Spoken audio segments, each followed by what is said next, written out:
new reader. So today we have a special guest. We have Kristan. So Kristan, Hey. I don't want to call you an old reader, but you've been reading for a lot longer than I have. That's fair. So for people who are new here, my name is Maddie. I'm the new reader. We have Omar, my co-host. Other side. Yes, me. I am the old reader. How is everybody doing? Kristan is on Fangirlz Assemble with me. So on Sunday nights, she and I, along with our other co-host Freya, do a live show on Sunday nights talking about whatever. So, yeah. Anyway, so tonight we are talking about Moto Girl by Terry Moore. Now, I'm really excited to jump in on this because we actually interviewed him last year. I've interviewed him a couple of times now. And we had ordered Moto Girl kind of in anticipation, but I had not read it until this past weekend for this show. You hadn't read this before? No. What about you, Kristan? Had you read this? I read this, I think, about January of this year. Mm-hmm. I read it when it came out. It was a quick read. And again, a quick reread. So if you're not familiar with the format of the show, we are going to be talking about spoilers, just in case. Carry on, Maddie. Okay, real quick.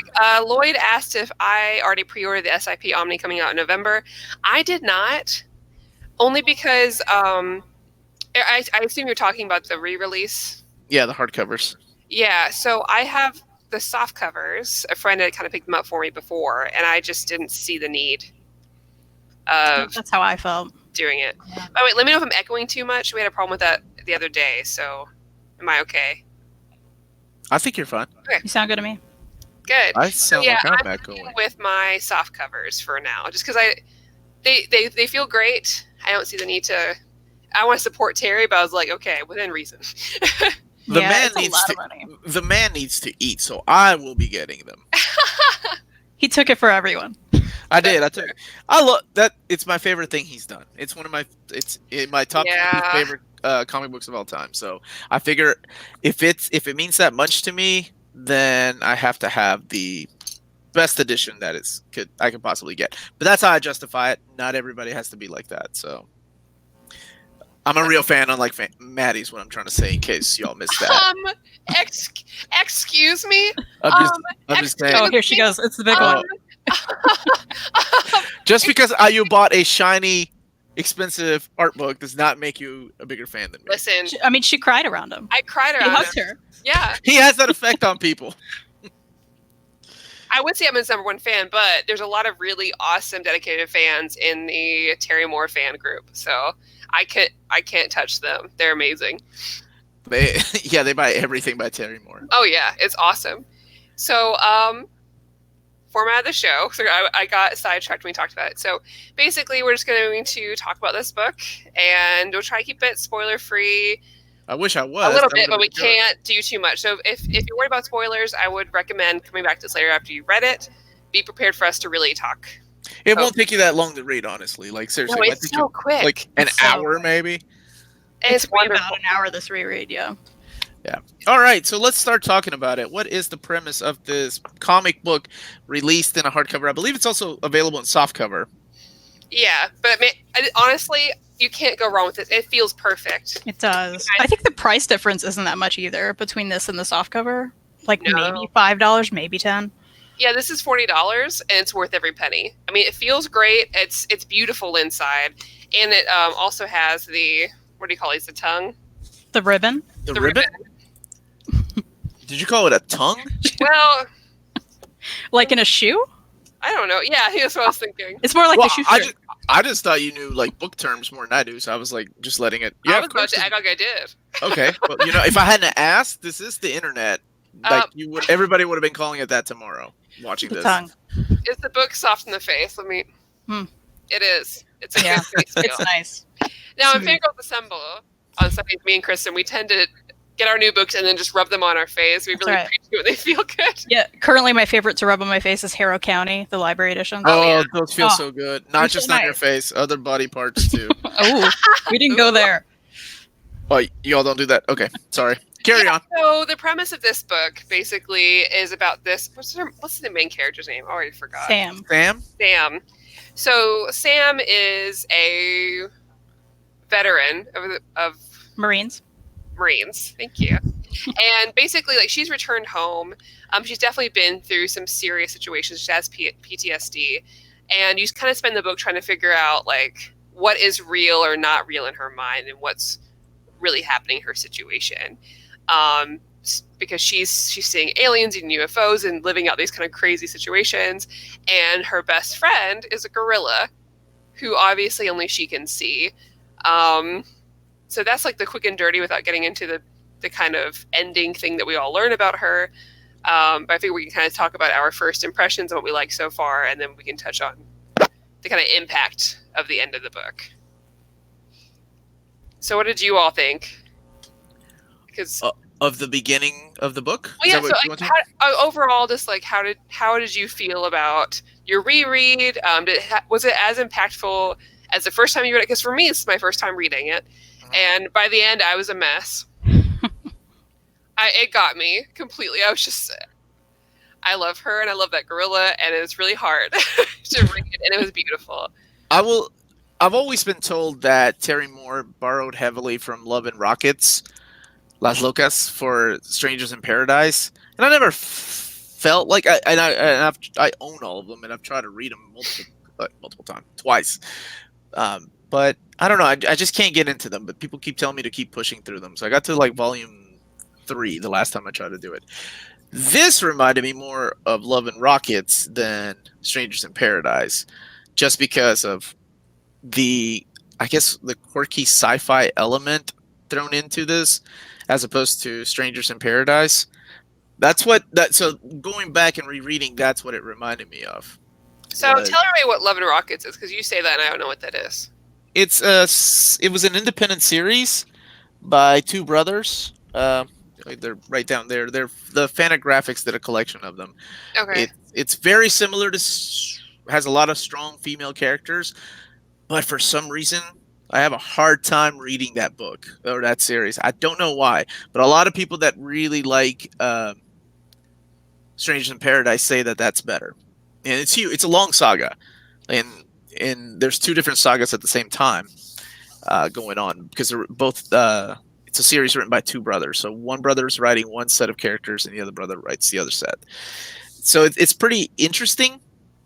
How do I describe it? It's like sci-fi love story. What's up, McNoodles? And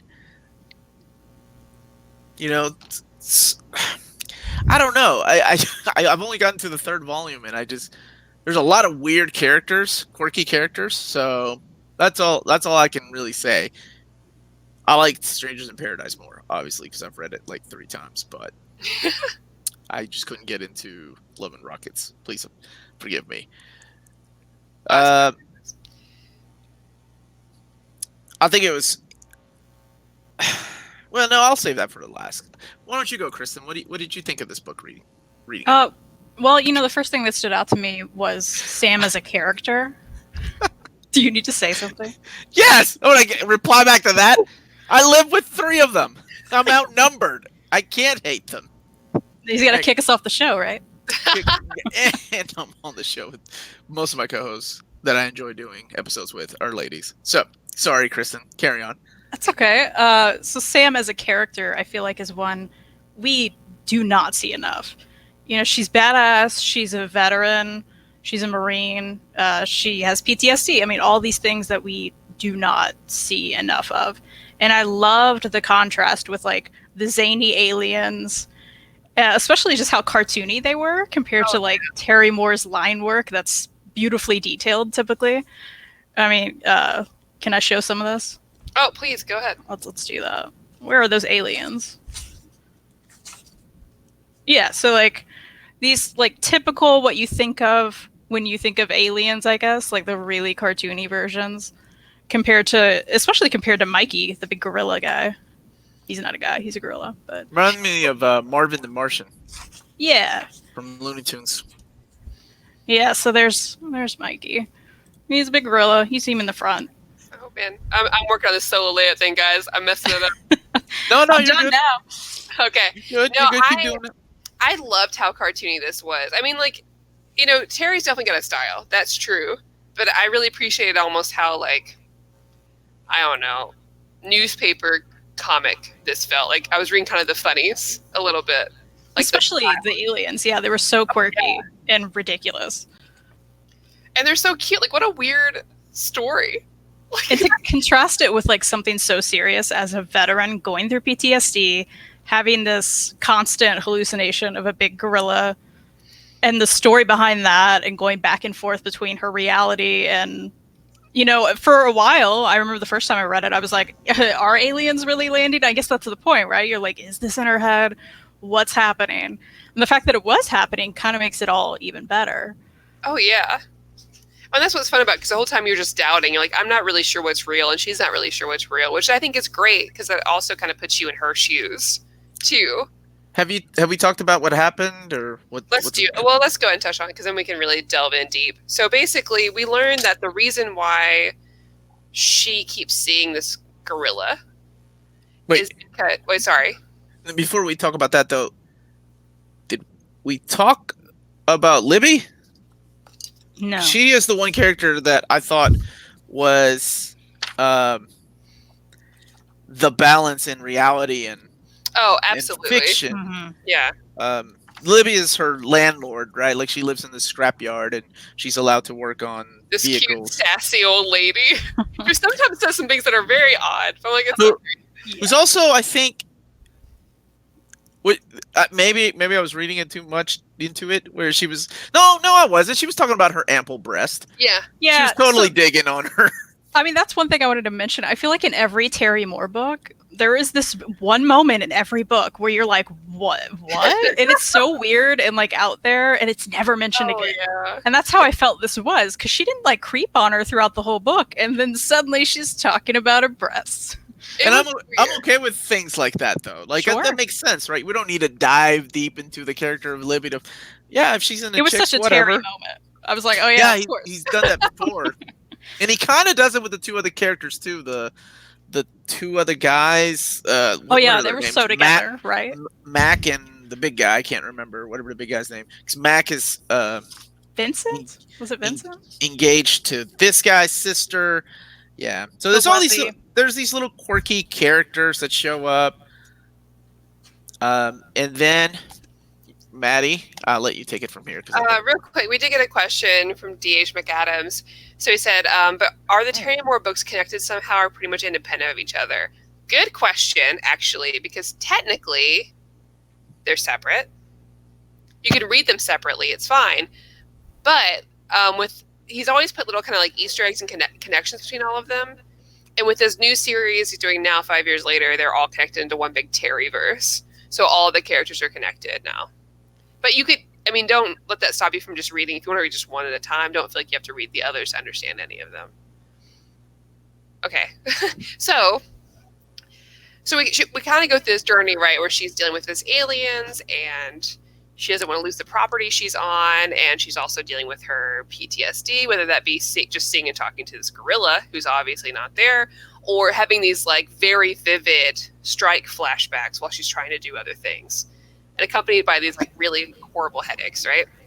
And we learned that the reason why she sees this gorilla is because of this boy she tried to save while she was deployed. She had this little boy. She was going to get him help. He was strapped to all these bombs. And as she leaves to get him help, he gives her his little stuffed gorilla to take care of, to watch her. And ultimately, she's not able to save him. And she ends up getting injured and sent home, but she keeps that gorilla plush with her. And it's kind of evolved into her seeing a real-life gorilla as her friend. And it's kind of been her security blanket through this. But yeah, we learn ultimately what tied to her kind of brain condition. And at the end of it, we see that she's getting help. But it's really hard to deal with. It was really hard to read. Just the way that she kept asking for him and reaching out for him, and how she didn't want to be alone without this, pretend gorilla in her head was really, really hard. Especially her she constantly said, I'm not alone. I'm not alone. And she would look at him. And then, everyone broke inside. That's how I felt. God, it was so hard. Because, even though you're not in that situation, you can understand. she's gone through all these horribly traumatic events, and she's been, you know, physically alone, and that's been her one thing to hold on to. That's keeping her sane. That's keeping her moving forward, right? Yeah, she can talk to him whenever. She always does. Yeah. He's always there. And she doesn't want to get help. She doesn't want to get, you know, surgery. She doesn't want that to change because that means he's gone. She would rather die than have to live on and like actually face things and not have this, her best friend, right? I think that line is pretty important when she says that she made a promise to keep him safe, and he said, what was it that he said right before he disappeared? Right, like as she was having the surgery, and we knew what was happening, even though you couldn't tell. Right. I found it. He wasn't asking you to save me, Sam. He wanted me to save you. Oh God, it makes me want to cry. But this is as far as I can go. Yeah. And then you get this little. I want to say, what was that movie? Inside. Was it in it? What the heck is the movie? The Pixar movie. Inside Out. Inside Out. Yes, with the imaginary friend Bongo. What was his name? I can't remember. Something like that. That's kind of what that reminded me of when he disappears. Yeah. So the guy that had been with her throughout the whole ordeal is gone after they get that shrapnel removed from the back of her head. So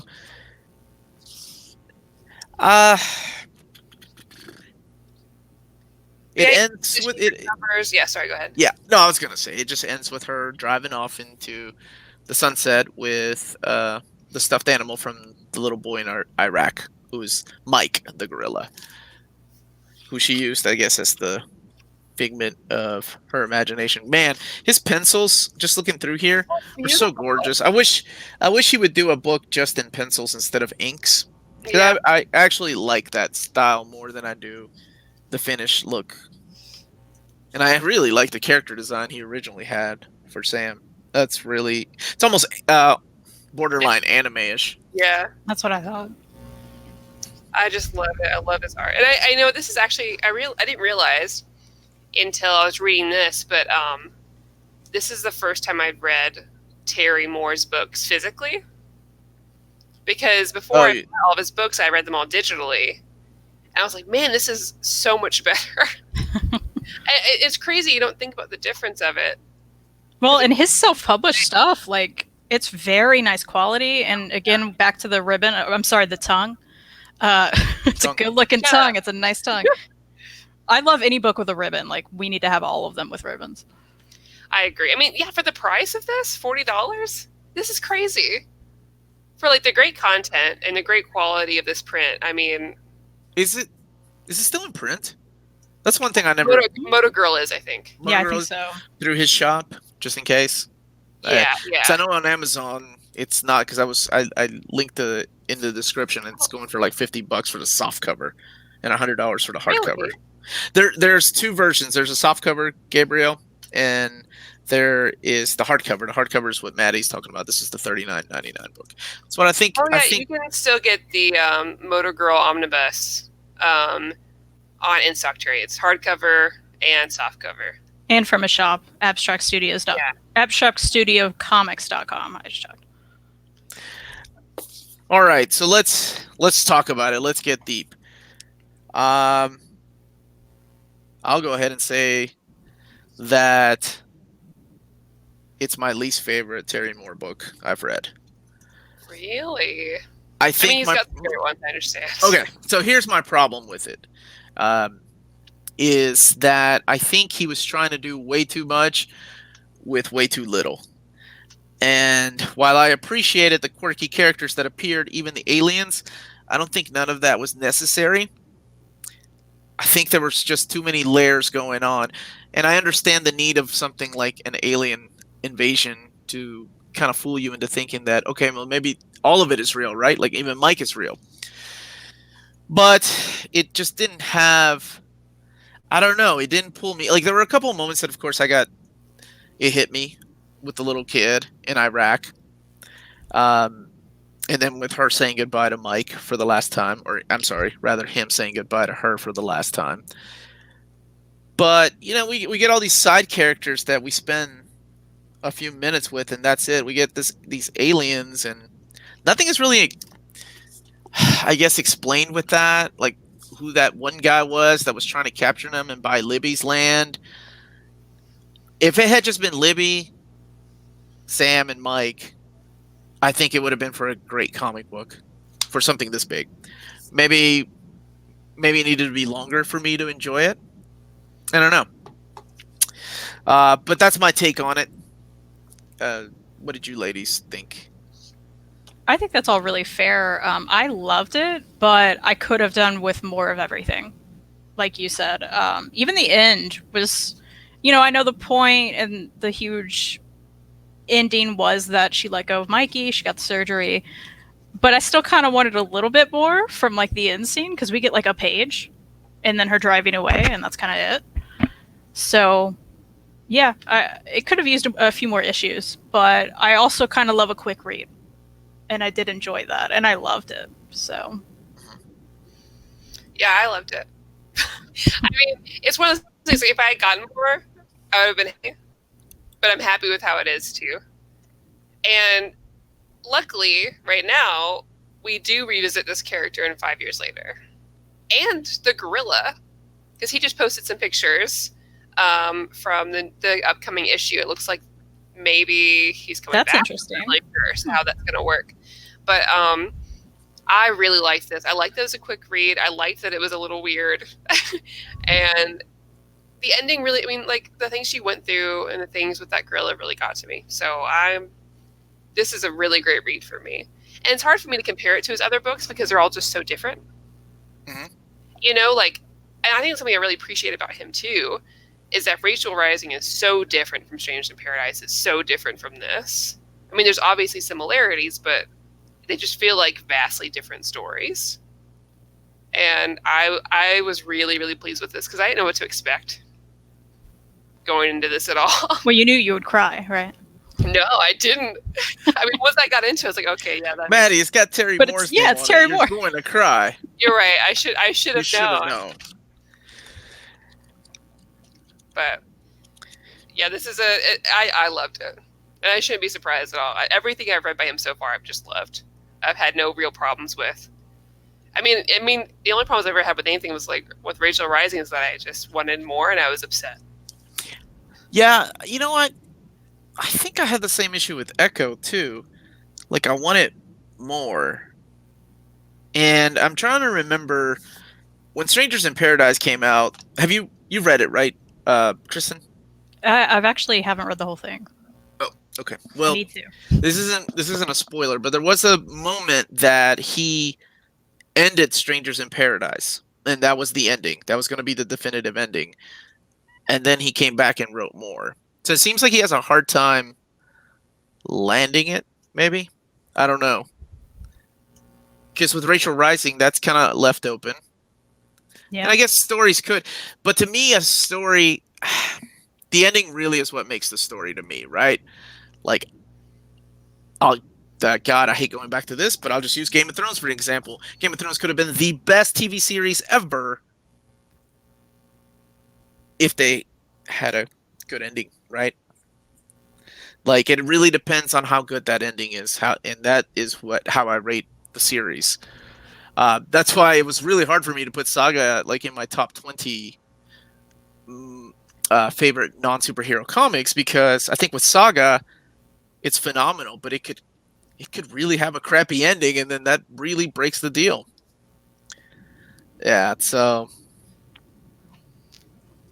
that's fair. I think another thing you're kind of struggling with that I do think I thought a lot about on the reread was we see just a moment when he's up in the UFO and actually inside of it. You know what I'm talking about? Just like one weird moment. What's that guy's name? Was it Walden? Larry? Who? One of the guys. Was it Larry? When he saw Bick and the Bick was a dog, and I was very confused. Yes, and like the half mermaid. I was like, why is it like why are you a half Vincent. mermaid? Why does it look like a dog to you, Vincent, but alien everybody else? Yeah. Okay, so there's things like that, and like I said, the bad guy, these aliens that come and, I mean, they start it turns, right? Like it gets dark. Like they start blasting all these military dudes, which I found not funny at all, by the way. And then this dude, the bad guy, the entire time dies in a very graphic way.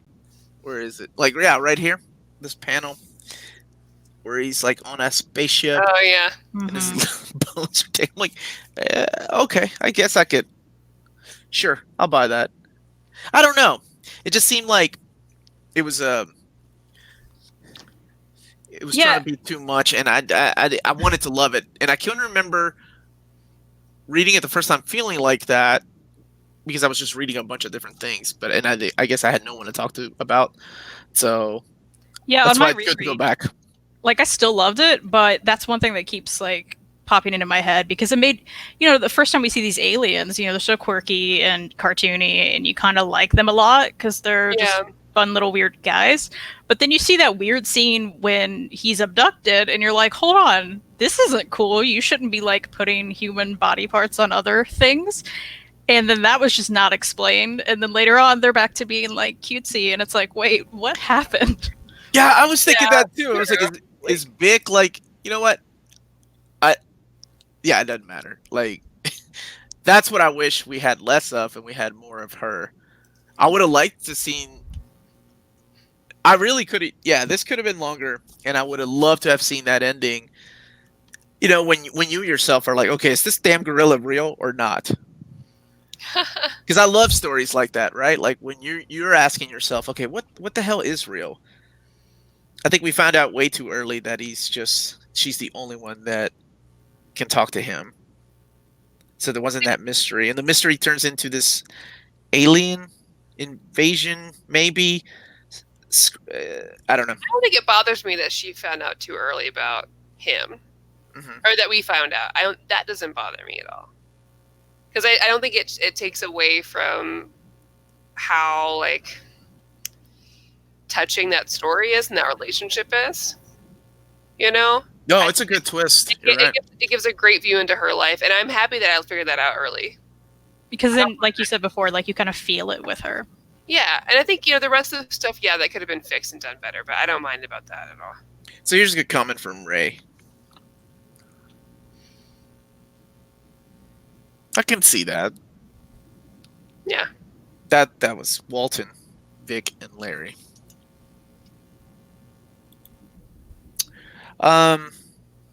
The art is gorgeous. Oh, it's beautiful. But I've always been a big fan of his art, though. I'm such a fan. I love it. Yeah. And he can do so many styles, too, which I really appreciate. I mean, like, I don't know, I mean, a lot of his women do have similar styles and features, like his main women. They all have the same face. Yeah. Yeah. But he does so well with everybody else. Like, he does do a wide variety of supporting characters, and I really like that. Okay. Anything else you all want to add? We can give it our final score. So Sam is in another book too. I can't remember which one she's. Is she? Oh, really? Another one of his books? Yeah, she pops up somewhere. She's someone's aunt or something. I can't remember. Let me look. Is that maybe Echo? I was gonna say maybe an Echo. Because I haven't read Echo. I've read half of Echo. It is very much like Harvey. Sorry, I should have highlighted that. Yeah. It's very similar to that.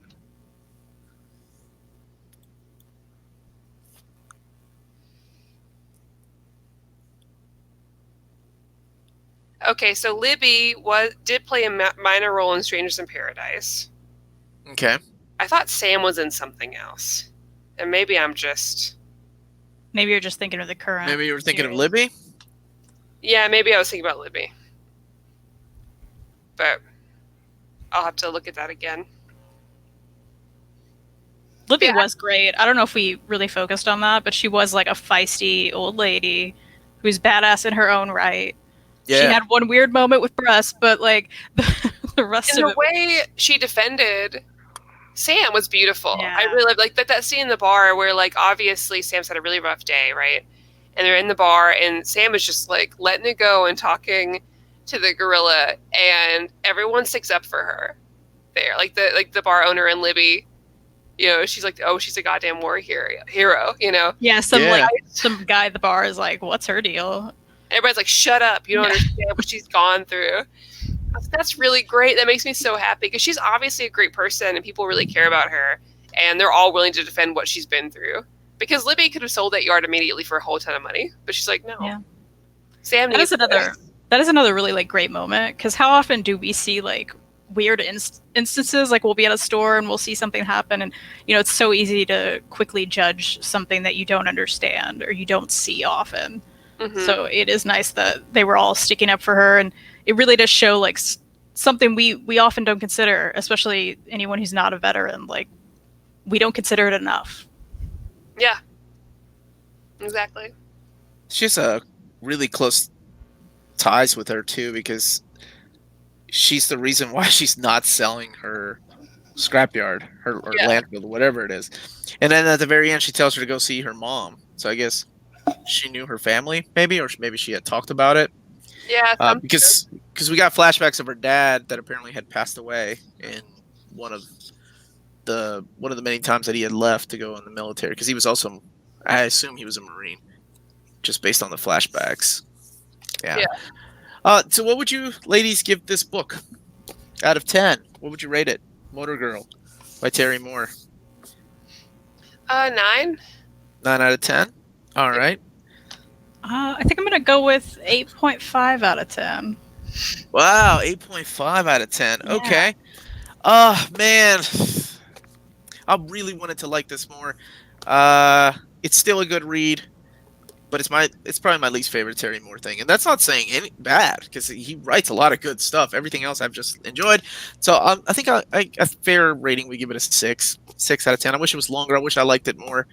I wish it had more, but 6 out of 10. It's not Dark Phoenix bad. Of course. Aaron, you are so welcome.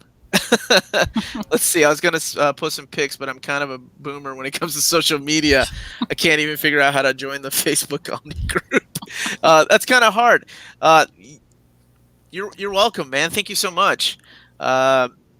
Actually, I'm doing more of a giveaway tomorrow too, and the rest, Maddie and I and some guests are going to do House of X and Powers. I'm sorry, House of X and Powers of 10 too. So we'll be reviewing those stories every 2 weeks, every couple weeks. Bi-monthly? What the hell is that called? Bi-monthly? Maybe. Yeah. Sounds about right. That sounds right. Okay. So 6. Man, that's a first. Well, no, I'll take it back. I think you all liked what was it, Umbrella Academy more than I did.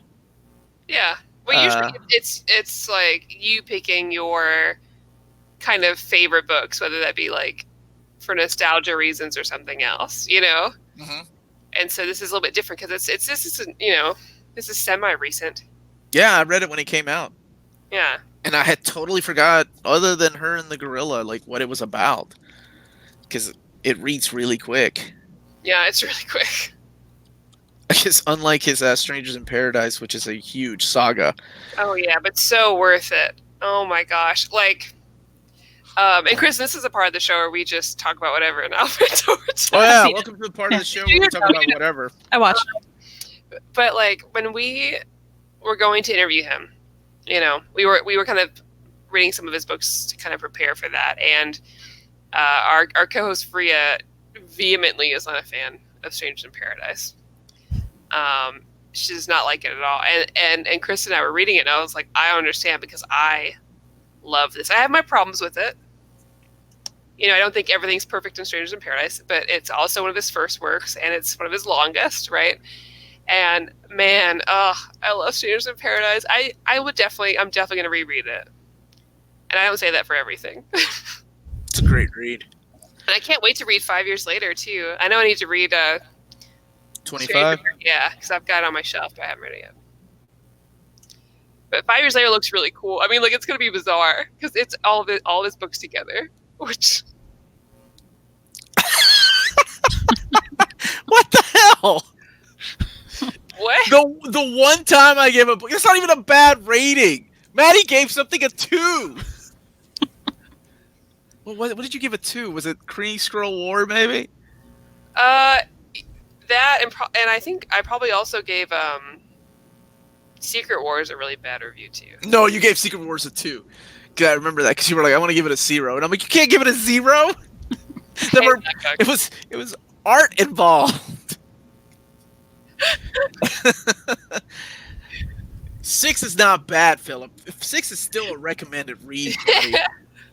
Like a 2 is like, no, don't waste your time reading this. I'm gonna pour root beer on it. No way, that's a 0. I mean, 6 isn't the best grade though. It's about a D. What? I went through high school on 60s. Yeah, it's still passing. It's still passing. Thank you. Yeah, that's fair. And I still got a scholarship, so anything is possible. You know, I do think we need to review Beautiful Darkness. Just like, oh gosh, Jess. I love that book. It's so messed up. Funny enough, this is a good question right here because Maddie and I will be reviewing that the first 3 Omnis the first week of September. Yep. So Tuesday the 3rd, I think. Show, so I can compare it because I know I'm gonna have problems with it. I already know, but I want to be able to have watched both things so I can talk about it well. I'm curious. I've only seen the first episode of the show, and I need to go and watch it. It's great. I've heard a lot of people say the show's better than the comic book, and I don't know. I feel like some people also said that the Preacher was better than the comic book, and I stand with no. Well, I think there's some changes made, and I haven't read all of it, so I can't do like a fair enough comparison. But I think from what I've read of the comics so far and what I've watched, I can tell you they've made some very good choices in the changes that they've made. They have a lot of women writing on that team, which I think was necessary because I think some bullshit was put into that book. Wait a minute. What bullshit are we What bullshit are we talking about? Yeah! What are you talking about? You mean the treatment of women in that book? We'll talk about it when September gets here. Did you not see what he did with the Teen Titans? There were a bunch of dudes on that team. It wasn't just women. It was equally everybody was getting slaughtered, and that's not what that's about. We'll talk about it in September. Now I'm curious. Okay. Here's a question for Kristan. Ooh, I haven't watched it yet, but I'm so excited because Rocco was always my favorite. Did they both drop on Friday? They're already dropped. Yeah. Oh, cool. Yeah, my wife saw that and freaked out, and I was like, no, that's a new movie by this. She's like, it's the same people, it's the same voice actor, same creator. And I'm like, I think so. Pretty sure. Yeah. It looks really good. The trailer looks awesome. And man, I forgot about Invader Zim coming out. I don't know if I'm ready. I'm like, a younger me was so into Invader Zim and like Johnny the Homicidal Maniac and all of that kind of stuff because that was very on brand for any sort of just like geeky individual, right? But like going back to that as an adult, I don't know. My husband Reed is the most excited person of all time for Invader Zim. He's still that guy. So I don't know if he needs to grow up or what, but he's still that guy. Back. Sure. We'll talk about Invader Zim. Sometimes I think, like, I remember when Ren and Stimpy came back, right? Do you remember this? Or did you grow up watching Ren and Stimpy? Yeah. Yeah, that wasn't right. Was it FX? Oh, yeah, maybe. Oh, yeah. Yeah. It was whatever FX for adults, whatever the hell it was, right? And when he came back, it was a creator. And I think they pulled Billy West to do the voices. But when he came back, it was like, so the fact that that Ren and Stimpy were gay was always in there, right? Was in the show. It was always there. But when they came back, and I think it only lasted like 6 episodes, they literally threw it in your face, and it just wasn't that funny. Like it wasn't like I don't know. Everything was just so top, not like obnoxious. They were trying too hard to be like adult. And it did not work. No. And it worries me every time it comes. So Family Guy was the same way. Family Guy, I remember the first 2 seasons.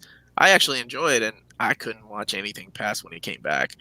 I I'm trying to think of other shows that got canceled that came back or didn't get canceled or just ended and they come back, and it's just not the same. I'm not gonna admit to watching Fuller House because I would lose all kinds of cool points. I watched it though; it's not the same. Man, that middle girl. I tried, and I was that middle girl, Stephanie. Man, she grew up. Okay, that's the only reason I started watching it. Back and aren't the same, like Veronica Mars, which I haven't watched yet. Oh my gosh! Don't even get me started. This is a good one right here. So when Beavis and Butthead came back, they didn't watch music videos anymore because MTV didn't do music videos, so they started watching reality TV shows. Yeah, which was just on point, right? Yeah, and it just wasn't the same. Yeah.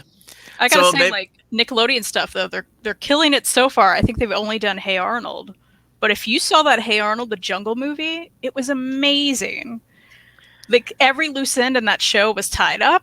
Like they brought back all the like inside jokes. It was great.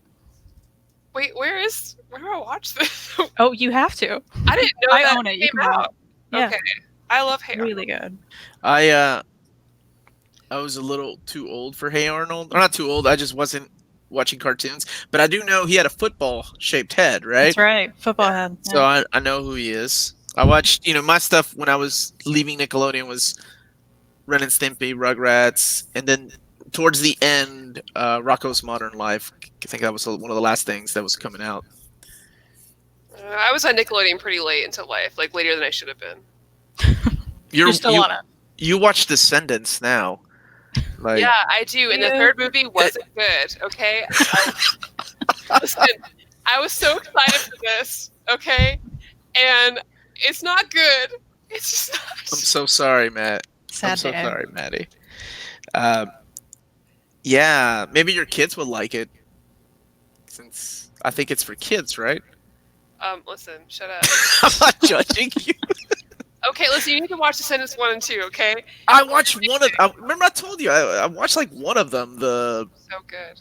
It was like a spin-off, like Little Mermaid one. Kristen, you should watch them. Okay. I'll try them. I can't even explain how gay they are. It's just so gay. That's cool. Yeah. All right, you're not selling me on it. Do you think that Moto Girl might have seen Finn on material? Here, hold on a second. Let me fix this real quick. There we go. Now you can see all of it. Now all of your faces are cut off. I'm okay with that. You think Moto Girl might have seen Finn on material was due to it taking place in one place with few characters, infrequent characters arcs, kind of like a bottle show. Oh, I didn't think about it like that. Let me get that out of there. There's Kristen. I feel like he had enough characters to make more. And I would have been okay with that because it's Terry Moore. It's his own creator-owned series, right? So he could have gone as long as he wanted to. Maybe he was in a hurry to go back and do Strangers in Paradise 25. Maybe that's why he stopped doing things on Motor Girl. Because, I mean, think about Rachel Rising. The way that book ended very much left it to where it feels like it should have been continued. Mm-hmm. It set up all it was very long. Finish. And we still didn't get more, and I really feel like we should have. And maybe 5 years later we'll help wrap up some of those things. I don't know. 5 years later, okay. Do y'all remember the theme song to Hey Dude? Oh, I loved Hey Dude, and the theme song was ridiculous and great. It was awfully good. So good. It had the girl. All I remember is it had the girl that I know is married to Ben Stiller. That looks like the Brady Bunch girl. So much so that they casted her in the Brady Bunch movie. I don't know that I've seen Hey Dude. You're probably too young. Maybe it was I want to say it was 90, 93, 94, 95. Yeah, if it didn't get reruns, maybe I wouldn't have caught it. Because like a lot of those shows, I did watch shows that came out like before me, but like the ones that kind of. I mean, we're a few years apart, but not that many. No. And I watched it. I don't know. The only horse show I remember is like Caitlin's Way. Yes, Caitlin's Way. Yes, it was so good. I have no idea what y'all were talking about. Are you afraid of the Nickelodeon. dark? Are you afraid of the dark? I remember my brothers watching that, and I'd make fun of them. What is this? Because as a kid, I would watch things like Tales from the Crypt, because that was a place that I could tell my parents, oh, it's just scary, but it was really a secretly place that I could go and watch boobies at night, way past my bedtime on Sundays. Oh, it's great! I love Tales from the Crypt. So when my brothers started watching it, Are You Afraid of the Dark? They were like, oh, this is so scary, and I would make fun of them. Man, this is so cheesy. I took my daughter to go see what's it called? Scary Stories to Tell in the Dark. Oh, I saw it this past weekend too. Did you? Yeah. It was okay. I think she liked it, and there was one part that was genuinely creepy with the toe. And I always liked that story. Hold on, there was something here. Kristen, whenever you get to come visit, we should do like a video on like old Nickelodeon cartoons that everyone forgot, or like Caitlin's Way. Our favorite ones. No one remembers Caitlin. Because people kind of come back around to some things. Like every once in a while, I see like As Told by Ginger pop back up. Yeah, and that was big for me. There were a couple shows I wanted to mention, but let's see if y'all remember. But I wanted to point this out. Yes, I would love to read Midnight Nation. I really dug that story. I think I still have. Do I still have it? Yes, I have the trade from Top Cow. Scary Frank on art, I think. So the one show that shows my age, and maybe if Philip Evans is still in the chat, does anybody remember the Peanut Butter Solution? I think that's what it was called. It's called the Peanut Butter Solution. See, back in our day, before Nickelodeon had Nick. That just sounds like a porn. No, it's not at all. It's not, Maddie. Listen. It's not. Okay, so let me tell you about the Peanut Butter Solution, okay? It's a story about a kid that goes into, like, somebody dares him to go to a haunted house. And he goes to this haunted house. I don't know, he looks in the window and he gets so frightened he loses his hair, right? And then somebody tells him about this thing called the Peanut Butter Solution, where I don't know what he mixes peanut butter with, but he puts it on his scalp and his hair won't stop growing. So much so that, like, they start cutting it and selling it as paintbrushes and things like that. And his little friend decides to put it on his genital area, which I always thought was weird for a Nickelodeon movie.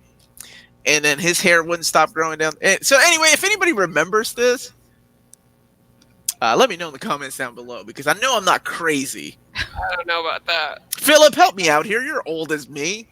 Come on, man. So yeah, we didn't have things like Nick at no, we did have Nick at Night. What's the Nick show? Nicktoons. We didn't have Nicktoons. There were just a lot of borrowed anime. Yeah, it was really creepy. Mary, can somebody please help me out? I know it was on Nickelodeon. It does sound creepy. Yeah. I mean, like, I think back to a lot of cartoons. I'm like, ooh, that was creepy. But then kids have creepy shows now, too. Yeah. Although I really liked our creepy shows the most. Because, like, Courage the Cowardly Dog was, like, real creepy, but so good. Today's Special. Dude, I sing that song all the time to my kids. They're like, they look at me like, what the hell is Poppy talking about? I'm like, Today's Special. Oh, and Pinwheel? Anybody remember Pinwheel? Yeah, maybe No. old people in No. the chat. How about Pete and Pete? I did not when I was a kid. Yeah. Yeah. Who had the tattoo of the dancing hula girl? Yeah. Pete? Yeah. Yeah, we should do. I want a whole day. We just, you know what? That'd be fun. Let's just like watch old shows and stuff. I'm down with Wildcats, or I mean Silverhawks. That was my jam. I love Silverhawks. That was like Thundercats in space, man. You can't do that on television. Yes. That's where... Man, there's old people in this chat. I knew it. All right, so you can't do that on television anytime. So if you watch our panel shows, that's where the idea comes from for the openings. It's the cold openings from the you can't do that on television that you watch on Nickelodeon, because it was a Canadian show. Like Alanis Morissette got her start there. Who else? Was it Ryan Reynolds? No, he was on 15. Jesus Christ, why do I know this? Never mind. I'm gonna stop talking. Lloyd mentioned Degrassi, and that's all that matters. Oh, well, Lloyd's from Canada, so of course he knows that. I love Degrassi. You remember 15, right, Lloyd? That was like a crappy version of the Degrassi. I mean, I love My So-Called Life. Oh yeah. So who didn't? Why? Wait a minute. I was watching My So-Called Life in high school. Like, you two were like, I was watching when that came out. You were watching reruns. I took my parents' DVD set, and I was like, "Why doesn't this end, Mom and Dad?" That was my first big heartbreak, right? She's like, "This is so good. What's going to happen?" Yeah. Nothing. And I loved how Jordan Catalano just leaned on things. I love that you say it like everybody that has ever seen that show. You say his first and last name. Yeah, that's right. He's Drake from Degrassi. I'll forever be mad because I was a big Degrassi fan, and then when Drake got popular, which is so weird to me, like, and he did that whole Start from the Bottom, Now We're Here. I'm like, no, you didn't. You were like a main character on a Canadian TV show that gets reruns. Shut up. Did you feel less special, like that he got popular? No, I was just like, you didn't start from the bottom. That's all I care about. Are you saying all of everything Drake says isn't the truth?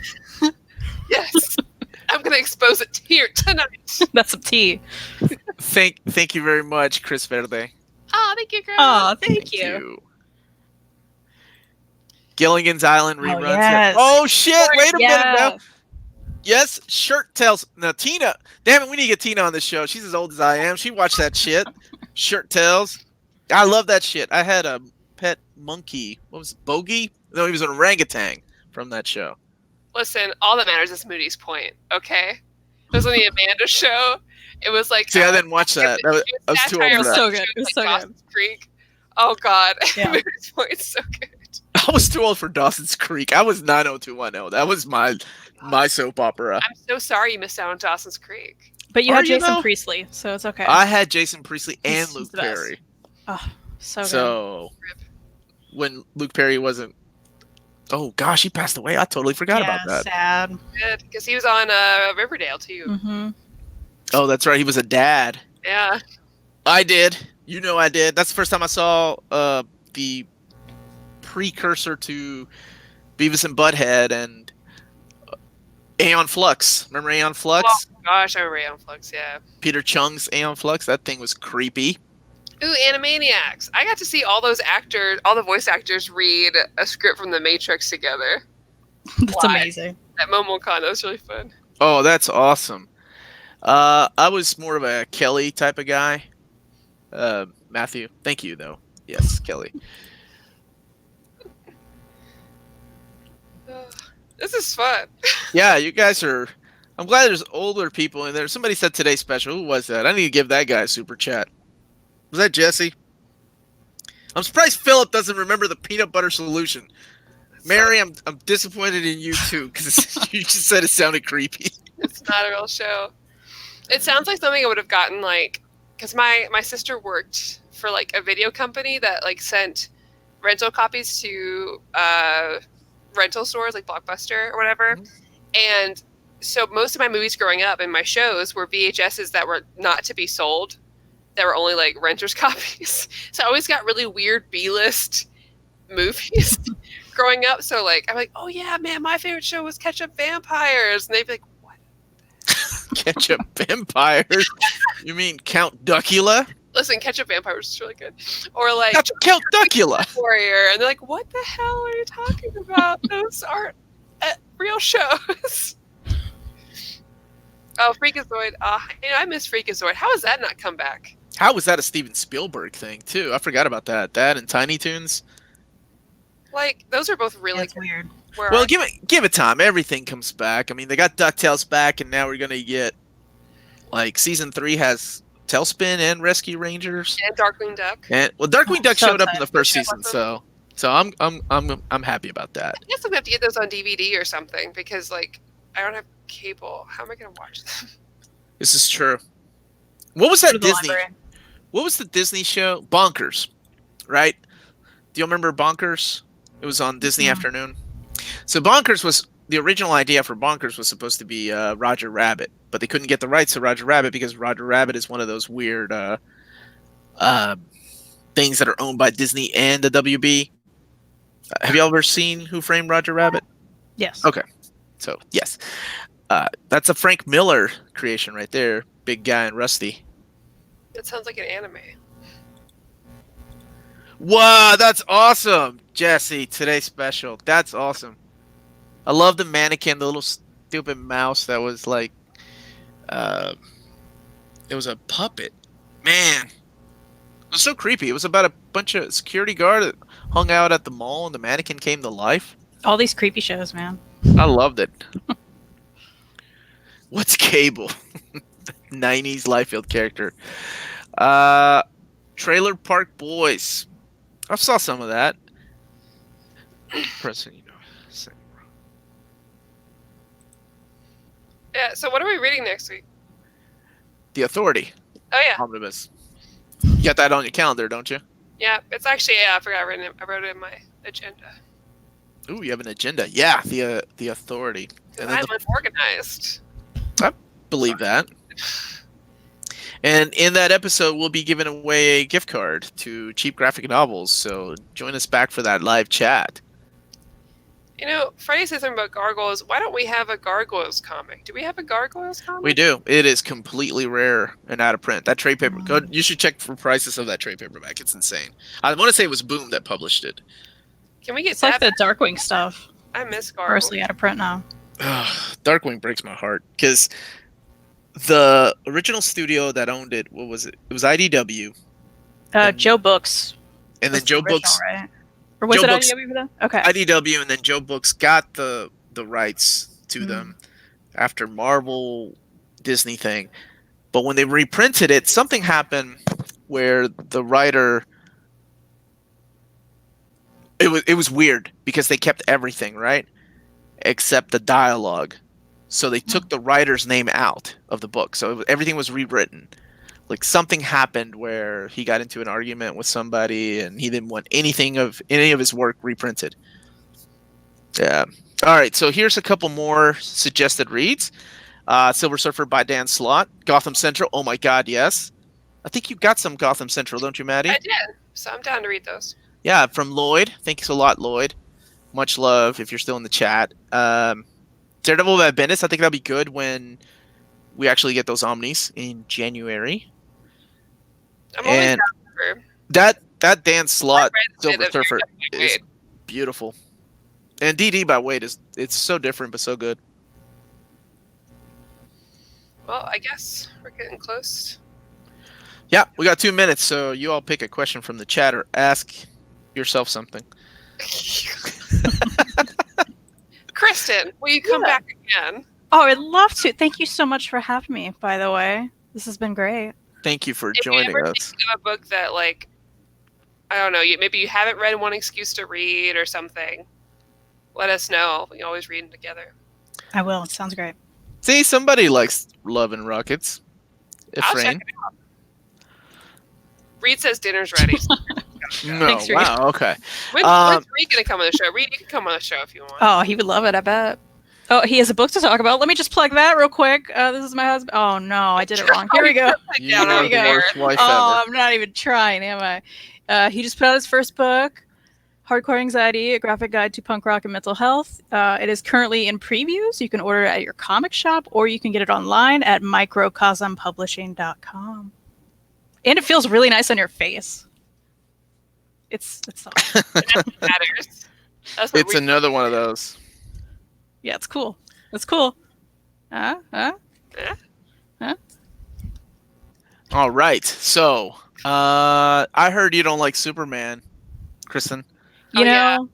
So I think I have to. We have to between Maddie and I. We'll do an old reader, new reader, where you can come back and we can look at a Superman book.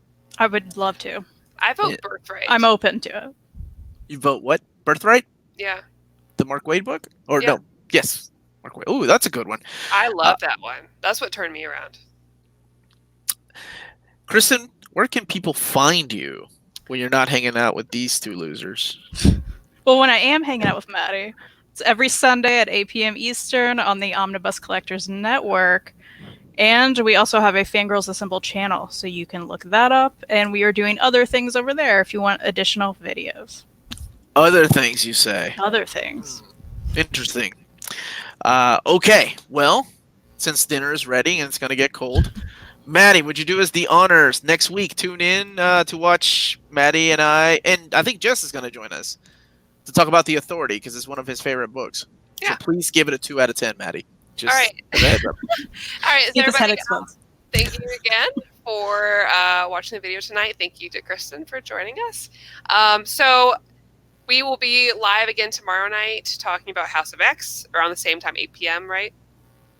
Yes, 8 p.m. Eastern Standard Time. And then, of course, this time next week, we'll talk about The Authority, so join us for that. And please like, comment, subscribe, check out our Patreon. I have 2 live shows tomorrow. I'm sorry, I forgot about that. I'm doing at 11 o'clock in the morning. I'm doing the Marvel Advance look at their November solicitations. Okay, I can join for that one. Yes, awesome. I need a co-host. Thursday. Yeah, I can join for that tomorrow. So check that out. We'll be here twice. And yeah, so let me do the ending catchphrase. Okay. Which is not as cool once I tell you that I'm going to do it. Remember, if it's classy and cool, it must be near mint. Bye, everybody. And now, and now this is the